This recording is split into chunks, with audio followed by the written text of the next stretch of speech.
What's up guys, it's Shotcaller MIA here, and today I will be doing an AP Tristana Runes and Masteries guide for Season 4 with the current update being 4.13. And to start off things, the quintessences, I run flat AP, it's 5 each per quintessence, totaling 15. And then for the glyphs, I run ability power. Seals, I run scaling health, seal of scaling health. And for marks, I run magic penetration. The reason why I run magic penetration so early on, you can get through those magic resist stats in the early game for when you use your grievous wounds, your W on them, I believe. Yeah, I'm pretty sure it's W. And since you already have 26 ability power from your quintessences of ability power and glyphs, you can afford to do some magic penetration and wait for the void staff later on in the game. And then, the quintessences and glyphs you take, so you'd have high AP and high harass, so you can deal your grievous wounds onto the laning enemy champion that you're up against. And so this can help you harass in the early game and get you off to a good lead before you get that Deathfire Grasp. And then Greater Seal Scaling Health. As Tristana, you are basically an AD carry, and so you have little amounts of health.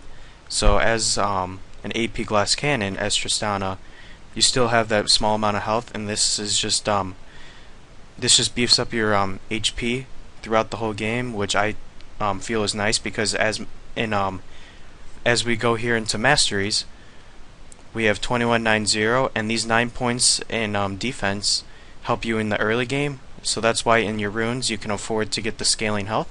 And so for the 9 points in defense, I take a point in block, 2 points in recovery for the HP per 5, enchanted armor, which increases bonus armor and magic resist, which scales, which is nice.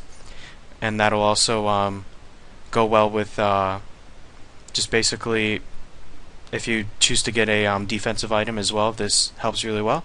And then Veteran Scar, base health, and then Juggernaut scaling health. This helps you with also into the later game, but mostly this is oriented towards the early game, which is why you can afford to get the Seal of Scaling Health. And I take 21 points into offense, taking a point in Double-Edged Sword because it's worth it, because when you harass as Tristana, you will be doing much more harass than the other enemy that you're laning against. And then Sorcery, 5% cooldown reduction. You just need that. It's really good for basically all AP mages.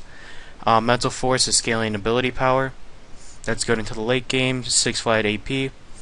Executioner is really crucial as Tristana, because if you find somebody under 50% and you're level 6, 9 times out of 10 you'll kill them.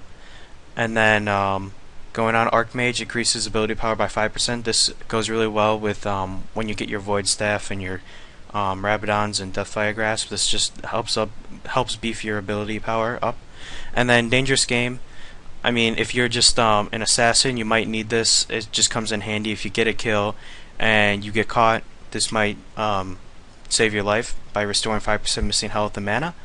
And then Arcane Blade, basic attacks also deal bonus magic damage. This kind of helps because as you level up in ability power, you kind of will scale a little bit in AD, and so you'll get that attack damage that Tristana is meant for in the bottom lane. And then Devastating Strike, 6% armor and magic penetration.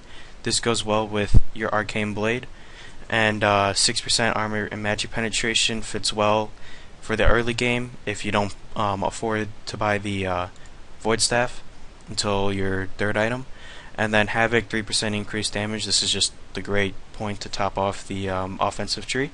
And that's about it, guys. This was the AP Tristana Season 4 Runes and Masters Guide, being update 4.13, and I'll see you guys later.